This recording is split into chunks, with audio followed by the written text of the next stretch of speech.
और इसी के बाद एब्सोल्युटली आपके सामने अब यहाँ पर ये पेश है कि किस तरह से आप यहाँ पर इस बार का बजट आता हुआ देखेंगे।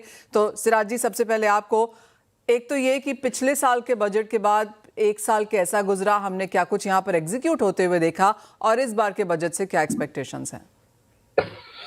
देखिए, पिछले 2 सालों का अगर हम देखें तो एक बड़ा इंपॉर्टेंट अनाउंसमेंट ये फाइनेंस मिनिस्टर ने बजट स्पीच में किया था कि जो एग्रीकल्चरल रिसर्च है उसको कंपटीशन मोड में कराया जाएगा, जिससे कि हम क्लाइमेट रेजिस्टेंट वेराइटीज को अच्छा डेवलप कर सकें, हम हाई यील्डिंग वेराइटीज ला सकें। तो ये उम्मीद की जा रही थी कि इस तरीके का कोई गवर्नमेंट की तरफ से नोटिस इशू होगा जिसमें प्राइवेट सेक्टर और आईसीएआर कम्पीट करेंगे, लेकिन वो कम से कम हमारी नजर से नहीं गुजरा है।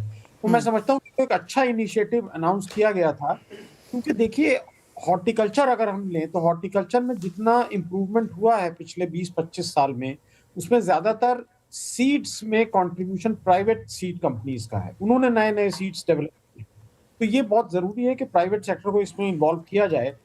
दूसरा एक बहुत अच्छा इनिशिएटिव अनाउंस किया गया था कि जो ग्रामीण मंडी होंगे उसमें इन्वेस्टमेंट करके मॉडर्नाइज किया जाएगा। मुझे नहीं पता कि कितनी प्रोग्रेस हुई है और क्या उसकी परफॉर्मेंस रही है।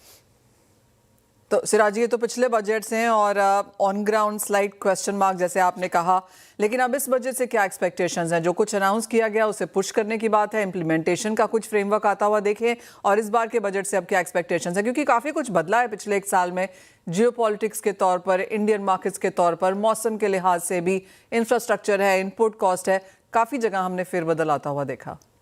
देखिए, बहुत ज्यादा फिस्कल स्पेस गवर्नमेंट को अवेलेबल नहीं है। मैंने आज एक आर्टिकल भी लिखा है जिसमें मैंने अपने 3 पॉइंट्स हाईलाइट किए हैं कि ये हम देखना चाहेंगे बजट में। अब उसमें एक चीज तो ये है कि 11 ट्रिलियन रुपए हम पिछले 3 साल से खर्च कर रहे हैं इंफ्रास्ट्रक्चर में।